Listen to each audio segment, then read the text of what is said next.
tem um casamento aqui com uma morta. Não é uma zumbi, não tem zumbi aqui. Acho que isso o autor não colocou.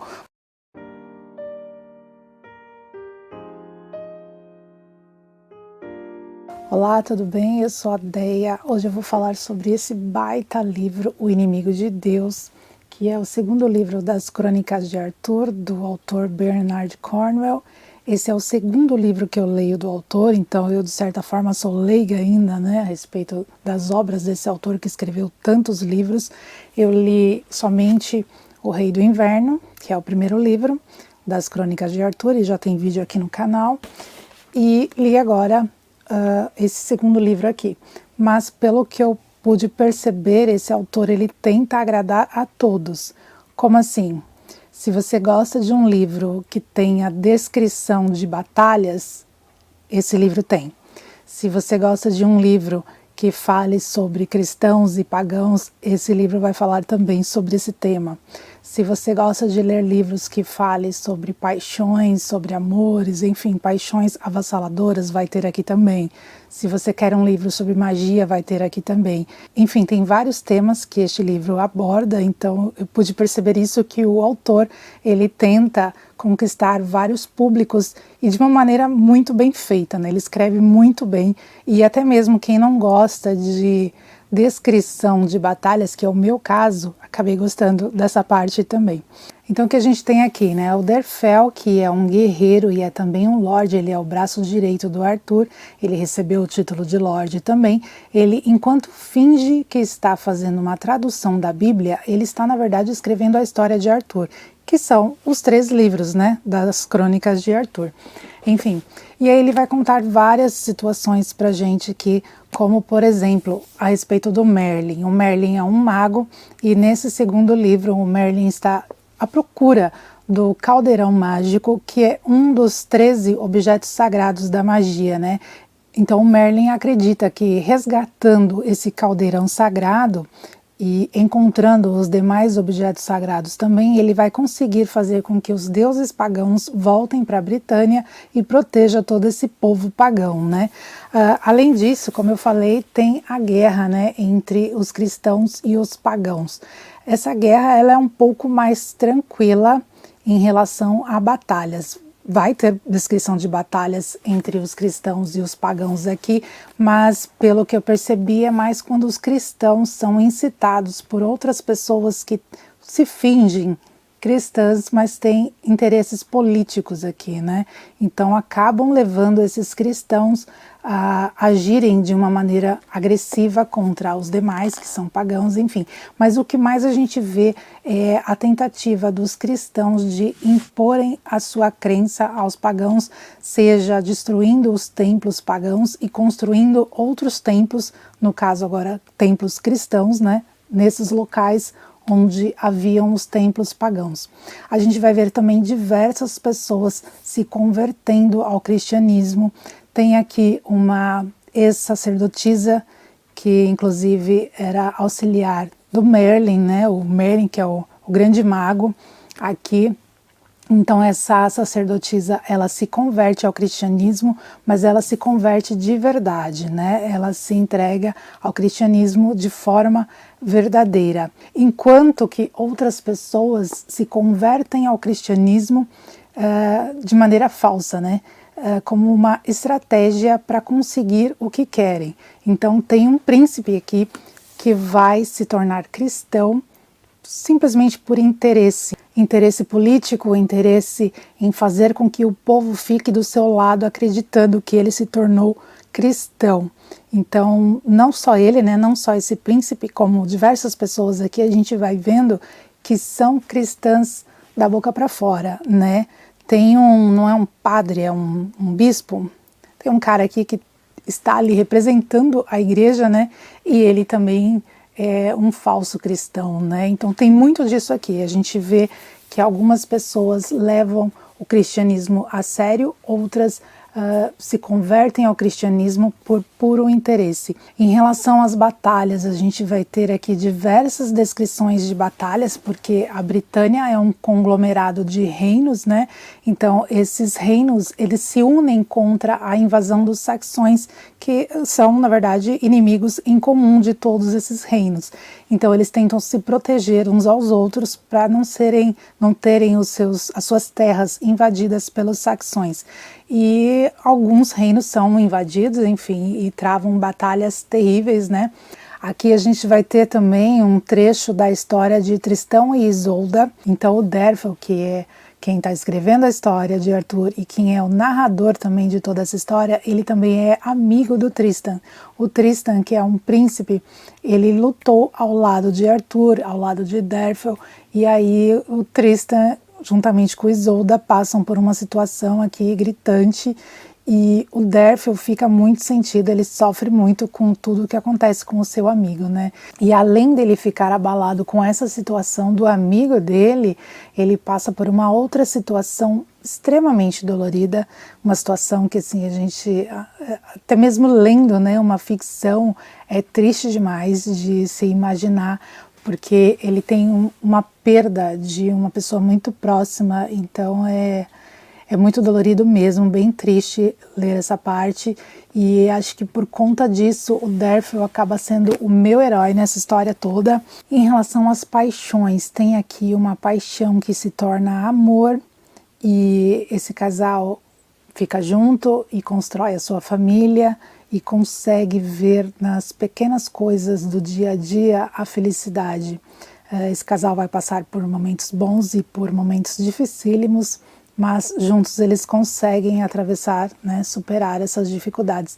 Em contrapartida, tem um outro casal aqui, que é um casal que a gente fica até imaginando no início, né, nossa, tem tudo a ver um com o outro, né, esse cara com essa moça, porque os dois são extremamente ambiciosos, extremamente gananciosos, mas, no entanto, esse relacionamento dos dois é um relacionamento proibido, porque um dos dois já tem um compromisso. Então, eles se relacionam assim mesmo, né? Eles levam adiante essa paixão, mas é óbvio que vai dar ruim, né? Porque as pessoas percebem, mas na verdade, assim, existe um pouco de paixão, mas existe, na verdade, interesse de ambos, né? Um acha que pode conseguir algo a mais com o outro. Por quê? Porque os dois têm mania de grandeza, querem mais, não se contentam com o que têm. E eles não têm pouco, não. Eles já têm grande coisa, mas não estão satisfeitos, eles querem mais.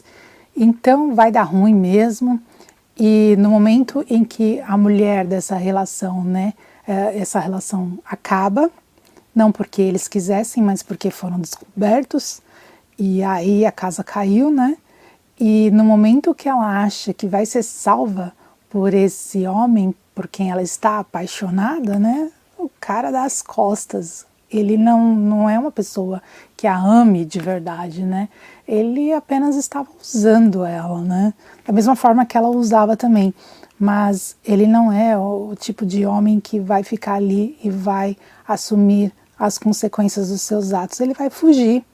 Então, é uma paixão totalmente desastrada, né? Eles usam essa paixão até mesmo para conseguir as coisas através da magia. Então, eles usam esse relacionamento, né, a parte sexual do relacionamento deles, para conseguir algo através da magia também. Então, tem essa questão da magia, que acabam acontecendo rituais aqui com a intenção de conquistar reinos, né? Conquistar cada vez mais poder. Então aqui vai ter também descrições desses rituais que eles fazem, né? E eles se fingem cristãos enquanto são, né? Continuam sendo pagãos e cultuando os seus deuses pagãos e fazendo essas magias, esses rituais para conseguirem o que querem. Outra coisa bem curiosa que a gente vê aqui é a questão do Mordred, que é o irmão do Arthur, né? O Mordred, ele é filho de Uther, é o herdeiro do trono de Uther. E o Arthur protege esse irmão, o Derfel também é um protetor desse desse futuro rei, né, do Mordred, mas todos eles, né, no reino comentam sobre o Mordred, falando que é uma criança péssima, uma criança terrível, só faz maldades, né, e tem um trechinho que o Merlin está conversando com o Derfel, e eles estão falando justamente sobre isso, né, sobre o fato do Mordred ser uma peste. Inclusive o Merlin, que é um mago, obviamente ele vai culpar os cristãos por conta do gênio, né, da personalidade do Mordred. Eu vou ler esse trechinho que é bem curioso e engraçado. O garoto é simplesmente maligno, explicou Merlin. Sem dúvida você se lembra da noite em que nasceu. Claramente, falei, porque eu, ao contrário de Merlin, estivera lá. Esse é o Derfel falando. Eles deixaram os cristãos mexerem na cama do parto, não foi? E só chamaram Morgana quando tudo estava dando errado. Que precauções os cristãos tomaram? Dei de ombros, o Derfel fala. Orações. Lembro de um crucifixo. Eu não estivera na câmara do parto, claro, porque nenhum homem jamais entrava numa câmara de parto, mas tinha observado das paliçadas de Caer Cadarn. Não é de espantar que tudo tenha dado errado. Orações. De que adiantam as orações contra um espírito maligno? Tem de haver urina na soleira da porta, ferro na cama, artemísia no fogo. Ele balançou a cabeça tristemente. Um espírito entrou no menino antes que Morgana pudesse ajudá-lo, e por isso o pé dele é torto. O espírito provavelmente estava agarrado no pé quando sentiu a presença de Morgana. Então, a gente vê aí uma descrição de uma crença pagã, né? Uma crença em magia, e a crença do Merlin também da culpa dos cristãos, porque o Mordred, quando nasceu, que a gente vê no outro livro, né, no livro 1, havia uma disputa ali de quem que ia cuidar, né, de quem que ia ajudar no parto, enfim. E a mãe do Mordred era cristã, mas a Morgana foi chamada para ajudar e proteger o bebê, né. E para finalizar, tem uma curiosidade aqui que eu nunca vi em livro algum. Acho que eu nunca vi nem em filme. Eu acho que esse livro, nesse quesito, superou tudo. Tem um casamento aqui com uma morta. Não é uma zumbi, não tem zumbi aqui. Acho que isso o autor não colocou. Mas é um casamento dark, um casamento gótico, enfim. Tem um casamento de um príncipe com uma morta. Desenterram uma mulher que está morta há 15 anos, 14, 15 anos, e o cara se casa com essa mulher, né? Isso tem relação com uma profecia, onde diz algo no sentido de quem se casasse com essa mulher, né, herdaria tal coisa, enfim, herdaria um reino, né, especificamente. E para sorte de quem está lendo, esse casamento não chega aos atos finais, né, do casamento. O casamento não se consuma, a não ser burocraticamente, né. Existe esse casamento, realmente tem uma festa de casamento com essa morta. Eu achei uma doideira, mas o ato em si, né, dos dois juntos, isso não vai acontecer, né? Então não tem uma relação aí do vivo com a morta, não. É só o casamento burocrático mesmo e a festa. Mas eu achei muito doido mesmo. Nunca tinha visto nada assim. E achei curioso, engraçado, enfim, achei de tudo um pouco, né? E enfim, gostei bastante dessa leitura. Super recomendo. Tenho ainda Excalibur para ler. Provavelmente não vou conseguir ler esse ano, vou ter que deixar para ler o ano que vem. Eu tenho aqui também este livro, acho que eu já mostrei num outro vídeo, Rei Arthur e os Cavaleiros da Távola Redonda, do Howard Pyle, não sei se é assim que se pronuncia o nome. E tem esse aqui que está inclusive no plástico ainda, A Queda de Arthur, do Tolkien, editado por Christopher Tolkien, que imagino seja o filho do Tolkien. Eu nunca li nada do Tolkien, então essa vai ser provavelmente a primeira leitura, né? O Alisson tem alguns livros aqui, Senhor dos Anéis, tem outros também, Não li nada, como eu falei, mas devo começar então por este aqui, porque eu tenho muita curiosidade sobre Arthur, né? E os Cavaleiros da Távola Redonda, enfim. E eu vi que o Steinbeck tem um livro também, vou até colocar aqui na tela, sobre o Rei Arthur. Não achei em português, mas eu encontrei e-book em espanhol. Não comprei ainda. Tô dando uma olhada para ver se eu acho ainda, né, em português, enfim. Mas se eu adquirir este livro do Steinbeck, eu trago a resenha para cá também. Então é isso, amei ter feito essa leitura. Esse aqui foi mais um dos meus 12 livros para 2023, então mais uma missão cumprida. Se você já leu e quiser fazer algum comentário, fica à vontade. Se gostou desse vídeo, deixe seu like, compartilhe com alguém que possa gostar também. Enfim, se inscreva no canal, ative o sininho, siga a gente no Instagram e a gente se encontra num próximo vídeo. Tchau, tchau.